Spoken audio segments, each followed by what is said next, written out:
புதுவை அரசால் தடை செய்யப்பட்ட நெகிழியை பயன்படுத்துவோருக்கு ரூபாய் 10,000 அபராதம் விதிக்கலாம் என புதுச்சேரி மாவட்ட ஆட்சியர் லோத்தங்கன் எச்சரித்துள்ளார்.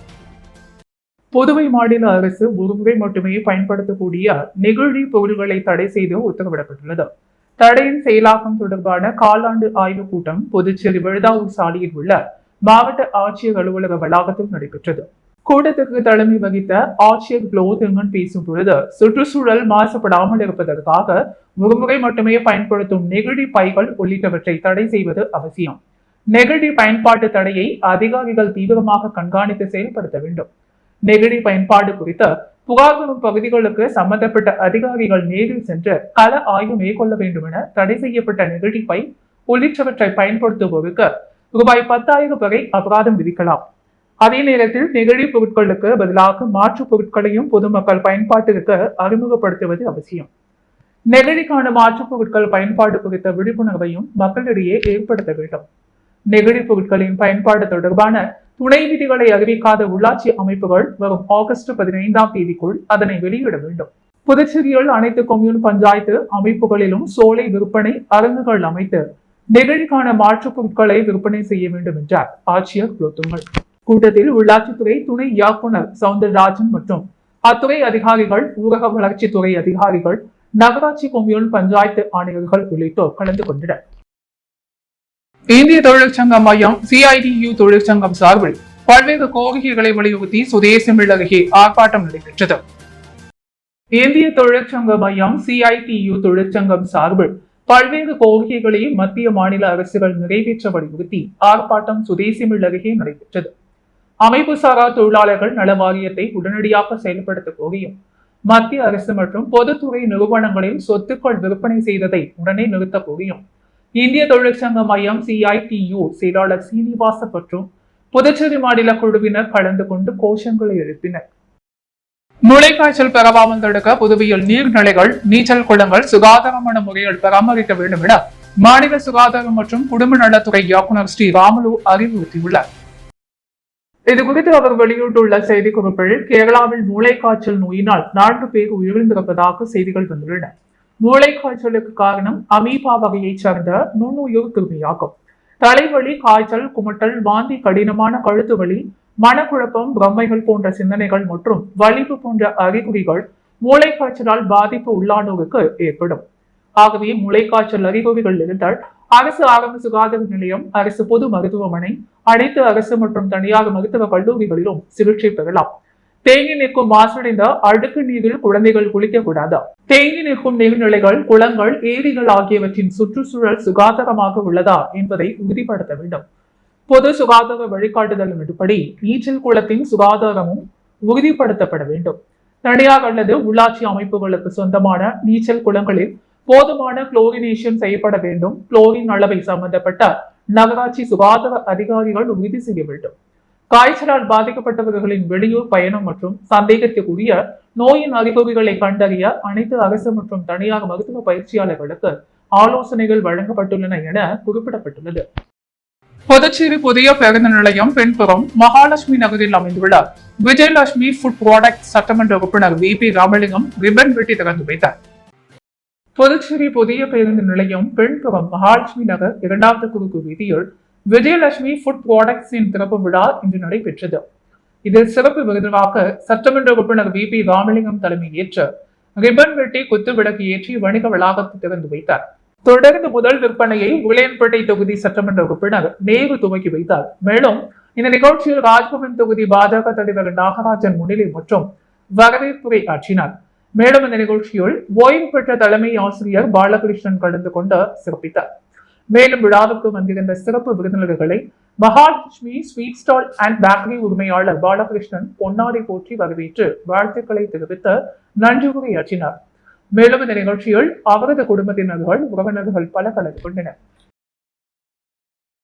ஒப்பிடம் தொகுதி அப்துல் கலாம் குடியிருப்பில் புனரமைப்பு பணிகளை ஒப்பிடம் தொகுதி திமுக சட்டமன்ற உறுப்பினர் அனிபால் கென்னடி ஆய்வு மேற்கொண்டார்.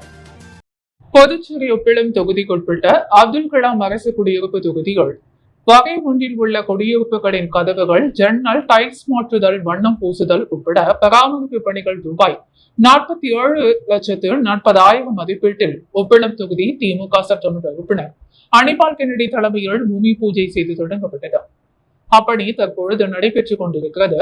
அதனை நேரில் சென்று உதவி பொறியாளர் பார்த்தசாரதி, இளநிலை பொறியாளர் ராமன் ஆகியோருடன் ஆய்வு மேற்கொண்டார். மேலும் கழிவுநீர் வெளியேற்றுதலை பாதாள சாக்கடையுடன் இணைக்கும் பணிக்கு ரூபாய் 37 லட்சம் மதிப்பீட்டில் பணிகள் நடைபெற்று முடிந்ததை அதையும் பார்வையிட்டார். குடியிருப்பில் உள்ள வகை 1, வகை 2 மற்றும் வகை 3 பிளாக்குகளுக்கு தற்போது உள்ள 1.5 HP 3 பிளாட்ஃபார்ம் செட்டுகளை 15 லட்சம் செலவில் மாற்றுதல் ஆகிய பணிகள் நிர்வாகிகள் மற்றும் கழக சகோதரர்கள் உடன் சட்டமன்ற உறுப்பினர் ஆய்வு மேற்கொண்டார். அப்பொழுது தொகுதி செயலாளர் சக்திவேல், கிளை செயலாளர்கள் சக்தி, உதயராஜ், ராகேஷ், சகோதரர் சகாயம் ஆகியோருடன் இருந்தனர். புதுச்சேரி நகராட்சி ஊழியர்களுக்கு 7வது ஊதியக்குழு சம்பள உயர்வு மற்றும் நிலுவைத் தொகையை உடனடியாக வழங்கிட வலியுறுத்தி INTUC நகராட்சி ஊழியர் சங்கம் சார்பில் உழவர்கரை நகராட்சி அலுவலகம் முன்பு கண்டன ஆர்ப்பாட்டம் நடைபெற்றது.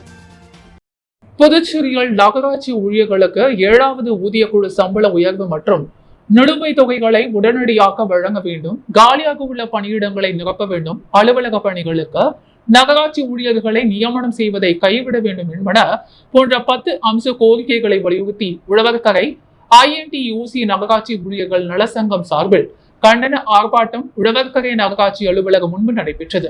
சங்க பொதுச் செயலாளர் சொக்கலிங்கம் தலைமையில் நடைபெற்ற கண்டன ஆர்ப்பாட்டத்தில் நகராட்சி ஊழியர்கள் திரளாக கலந்து கொண்டு கோரிக்கைகளை வலியுறுத்தி கண்டன கோஷங்களை எழுப்பினார்கள். காமராஜர் நகர தொகுதிக்குட்பட்ட சுதந்திர பொன் விழா நகர பகுதியில் சாலை அமைக்கும் பணிகளை பாராளுமன்ற உறுப்பினர் வைத்திலிங்கம் நேரடியாக சென்று ஆய்வு மேற்கொண்டார். காமராஜர் நகர தொகுதியில் பல்வேறு இடங்களில் பாராளுமன்ற உறுப்பினர் மேம்பாட்டு நிதியின் கீழ் பல்வேறு பணிகள் மேற்கொள்ளப்பட்டு வருகிறது.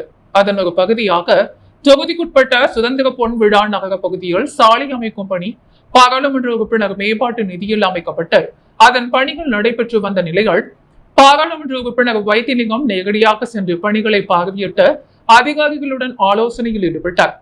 இதில் பாராளுமன்ற உறுப்பினரின் நேர்முக உதவியாளரும் காங்கிரஸ் கட்சி சிறப்பு அழைப்பாளருமான வினோத் மற்றும் காங்கிரஸ் கட்சி நிர்வாகிகள், துறை அதிகாரிகள் உட்பட பலர் கலந்து கொண்டனர். புதுச்சேரியில் அரசு பணியின் பொழுது உயிரிழந்தவர்களின் வாரிசுதாரர்களுக்கு கருணை அடிப்படையில் பணி வழங்க வேண்டும் என்று வலியுறுத்தி வாரிசுதாரர் சங்கத்தினர் கண்டன ஆர்ப்பாட்டத்தில் ஈடுபட்டனர். புதுச்சேரி நகராட்சியில் பணிபுரிந்து பணியின் பொழுது இறந்து போன மற்றும் மருத்துவ ஓய்வு பெற்ற ஊழியர்களின் வாரிசுதாரர்கள் சுமார் 177 பேர் கருணை அடிப்படையில் பணி வழங்க வேண்டும் என்று கடந்த 20 ஆண்டுகளுக்கு மேலாக கோரிக்கை வைத்து வருகின்றனர். ஆனால் அரசு இந்த கோரிக்கையை கண்டுகொள்ளவில்லை. இதனை வலியுறுத்தி வாரிசுதாரர்கள் நலசங்கம் சார்பில் பல கட்ட போராட்டங்களை நடத்தி வருகின்றனர். இதன் ஒரு பகுதியாக கருணை அடிப்படையில் அரசு பணி வழங்க வேண்டும் என வலியுறுத்தி புதுச்சேரி உள்ளாட்சித்துறை அலுவலகம் முன்பு வாரிசுதாரர்கள் நலசங்கம் சார்பில் கண்டன ஆர்ப்பாட்டம் நடைபெற்றது. இதில் சம்மேளன செயலாளர் ஆனந்த கணபதி, நகராட்சி ஊழியர் மற்றும் தொழிலாளர் நலசங்கம் தலைவர் கலிய பெருமாள், செயலாளர் வேளாங்கண்ணிதாசன், வாரிசுதாரர் நலசங்கம் தலைவர் டாக்டர் கலைமாமணி நமச்சிவாயம், சக்திவேல், சீனு பிரபு மற்றும் வாரிசுதாரர்கள் நலசங்கத்தினர் சுமார் 100க்கும் மேற்பட்டோர் கலந்து கொண்டு கோரிக்கைகளை வலியுறுத்தி கண்டன கோஷங்களை எழுப்பினார்கள். வீட்டில் வாடகை குடியிருக்கும் குடியிருப்பு வாசிகளிடம் மின் கட்டணத்தை வசூல் செய்து செலுத்தாமல் மோசடி செய்ததால் 3 மாதமாக மின்சாரம் இல்லாமல் தவிக்கும் குடும்பத்தினரின் செயல் அனைவரையும் கண்கலங்க வைத்துள்ளது.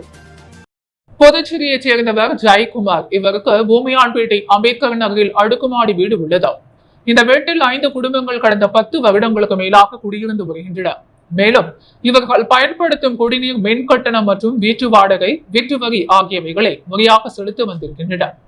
ஆனால் இந்த கட்டணங்களை வீட்டின் உரிமையாளரான ஜெயக்குமார் செலுத்துவதாக கூறி கட்டணங்களை வசூல் செய்து பின் கட்டணத்தை செலுத்தவில்லை. வீட்டில் மின் கட்டணத்தை கடந்த 1 வருட காலமாக செலுத்தாததால் கடந்த 3 மாதத்திற்கு முன்பு அவரது வீட்டின் மின் இணைப்புகள் துண்டிக்கப்பட்டது. கடந்த 3 மாதங்களுக்கு மேலாக மின்சாரம் இல்லாமல் அந்த வீட்டில் குடியிருக்கும் 5 குடும்பங்களும் தவித்து வருகின்றன.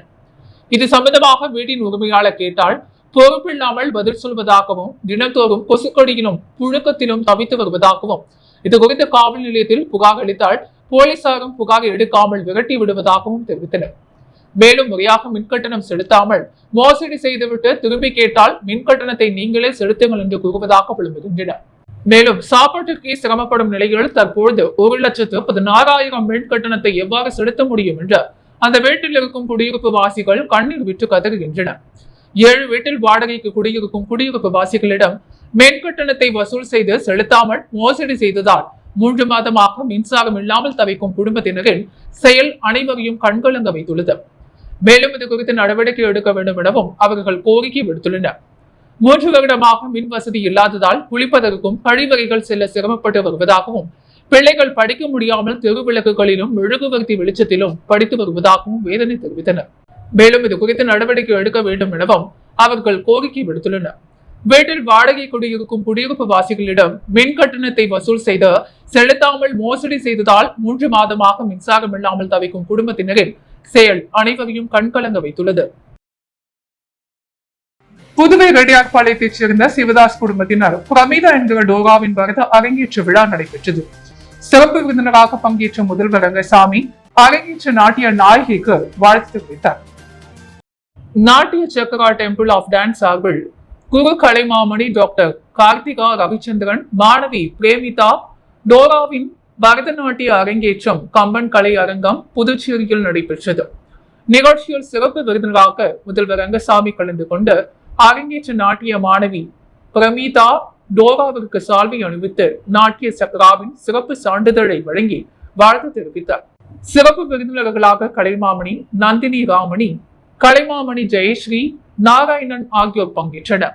நாட்டிய நிகழ்ச்சியில் பக்க வாத்தியங்களாக கலைமாமணி குரு டாக்டர் கிருத்திகா ரவிச்சந்திரன் தலைமையில் ரித்தி முகரை, ஸ்ரீ ஜெய்சங்கர், கலைமாமணி ஸ்ரீ ஸ்ரீனிவாசன், ஸ்ரீ ராஜராம், சுப்பிரமணியன், கலைமாமணி டாக்டர் பொன் சண்முகம், கலைவாளர் மணி, ஸ்ரீ ஆர் வாசுதேவன் ஆகியோர் பங்களித்தனர்.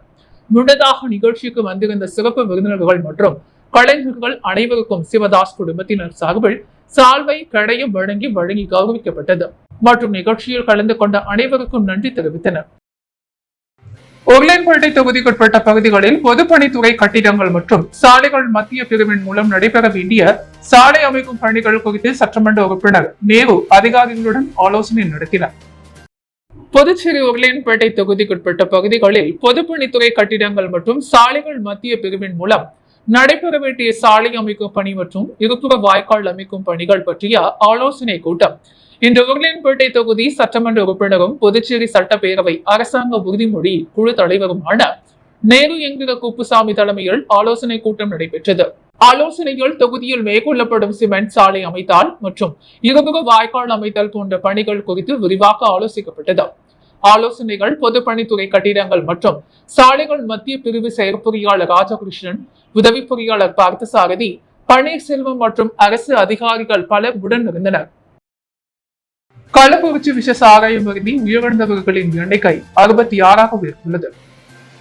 கள்ளக்குறிச்சி விஷ சாராயம் குடித்து 100க்கும் மேற்பட்டவர்கள் உடல்நலம் பாதிக்கப்பட்டனர். இவர்கள் சேலம் முண்டியப்பாக்கம் மற்றும் ஜிப்மர் மருத்துவமனைகள் அனுமதிக்கப்பட்டனர். இதில் புதுச்சேரி ஜிப்மர் மருத்துவமனையில் 19 பேர் அனுமதிக்கப்பட்டு சிகிச்சை பெற்று வந்தனர்.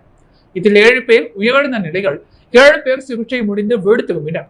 மீதமுள்ள 5 பேரும் சிகிச்சை பெற்று வந்தனர். இந்த நிலையில் இன்று சிவராமன் வயது 45 என்பவர் சிகிச்சை பலனின்றி உயிரிழந்தார். இதையடுத்து கள்ளக்குறிச்சியில் விஷ சாராயம் அருந்தி உயிரிழந்தவர்களின் எண்ணிக்கை 66ஆக உயர்ந்துள்ளது. ஜிப்மர் மருத்துவமனைகள் மீண்டும் 4 பேர் தீவிர சிகிச்சை அனுமதிக்கப்பட்டு சிகிச்சை பெற்று வருகின்றனர். சின்னகாலப்பட்டு அரசு ஆரம்ப பள்ளிக்கு சமூக ஆர்வலர் ரமேஷ் LED டிவியை தனது சொந்த செலவில் வழங்கினார். புதுச்சேரி அடுத்த சின்ன காலாப்பட்டு அரசு ஆரம்ப பள்ளியில் 50க்கும் மேற்பட்ட மாணவ மாணவிகள் பயில்கின்றனர். இவர்களுக்கு ஸ்மார்ட் கிளாஸ் நடத்துவதற்கு போதிய வசதி இல்லாததால் இதை கருத்தில் கொண்டு சமூக ஆர்வலரான காலாப்பட்டு ரமேஷ் உடனடியாக சிங்கப்பூரில் இருந்தார் நேரடியாக LED டிவியை வழங்கி உள்ளார். இதை அவரின் குடும்பத்தினர் சார்பாக பள்ளியில் தலைமை ஆசிரியர் மற்றும் ஆசிரியரிடம் வழங்கப்பட்டது. இந்த நிகழ்ச்சியில் பள்ளி மாணவர்களும் பெற்றோர்களும் கலந்து கொண்டனர். சமூக ஆர்வலர் ரமேஷ் இந்த பள்ளியில் பல்வேறு நலத்திட்டங்களை செய்து வருகிறார் என்பது குறிப்பிடத்தக்கது. பூர்ணாங்குப்பம் கிராமத்தில் எழுந்ததில் உள்ள ஸ்ரீ திரௌபதி அம்மன் ஆலயத்தில் திருக்கல்யாண உற்சவம் நடைபெற்றது.